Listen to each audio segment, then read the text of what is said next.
Hi, my name is Paula Torres, and I'm the Executive Director for Bridgehaven Children's Advocacy Center.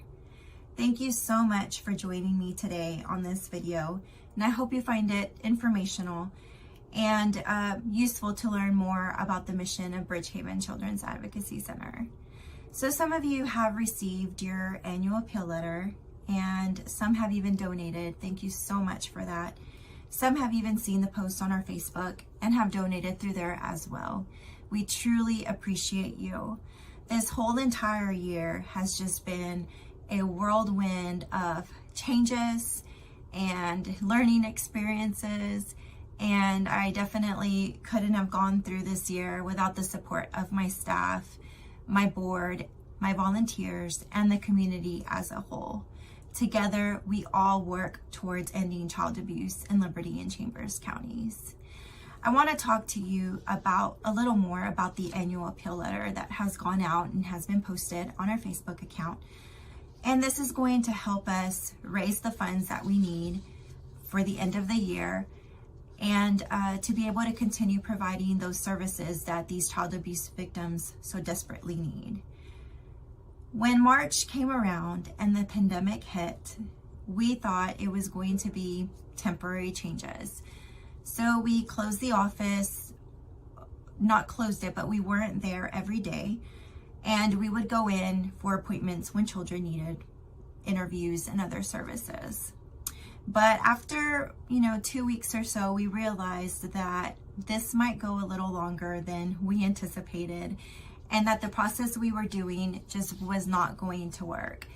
And we started to make teams of our staff. So we had an A team and a B team to alternate and take turns going to the office and being there and providing services. But that way, if one person on a team got exposed, it wouldn't completely put us all out. And why is that? It was just so important to be able to keep our doors open throughout this whole entire pandemic, because child abuse does not stop, even during this pandemic. In fact, for many children, it has gotten worse. These children are at home a lot of times with those perpetrators that aren't feeding them, are abusing them physically, sexually, emotionally, and the children need to be seen, to be supported, to be having these services that they need at Bridgehaven. So instead of, our work slowing down like it did for some people, it only increased, and the children needed us. If you haven't seen the post or received your letter, I am going to be sharing that all over again on our Bridgehaven Facebook page. But I do want to tell you that child abuse is the hidden pandemic. We have, the pandemic of COVID, of course, but then there's all of that going on with children that I just talked about. For this year, for our fiscal year 2020, we conducted 355 forensic interviews.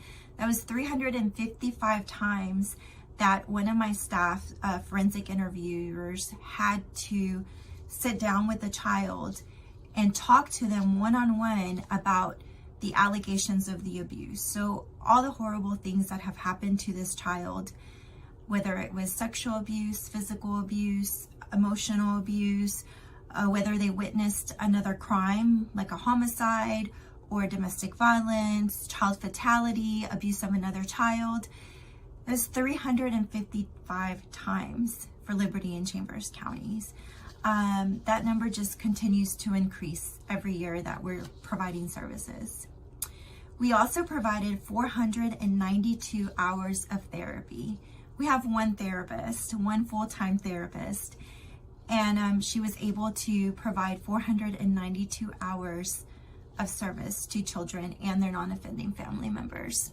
And this is all through the modality of TFCBT. So it's trauma-focused cognitive behavioral therapy, and it helps the children heal from the trauma of abuse. So that's very important to be able to do that and provide that service for the children that we see.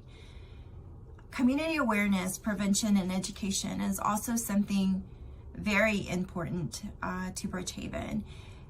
if we can raise more awareness, if we can provide more information to the community, from children to school personnel, all of the adults in the community, of course, then we might be able to just reduce the number of times that or the number of instances that children are being abused, or at least be able to report the abuse so that they could come to the center and receive those crucial services that they need. So through community awareness, we were able to reach over 100,000 people through our posts on social media like Facebook, Instagram, Twitter, and just recently added TikTok. We'll see how that goes. And then we have family advocacy. With family advocacy, we are providing those services that the children need, referrals to social services, referrals to therapy, if they need, food stamp assistance, housing assistance, anything that the families need. Our advocates just have that connection with, other agencies in the area and with the family. They are in constant contact with them to make sure that all their needs are met.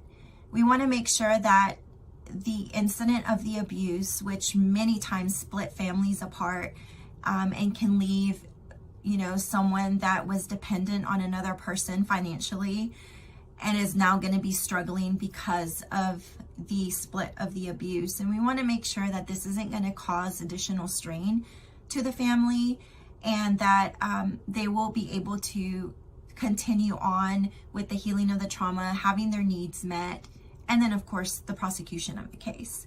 But with all the children that we served for the whole entire year through family advocacy, through therapy, through forensic interviews, we serviced over 2,000 children for the year, fiscal year 2020.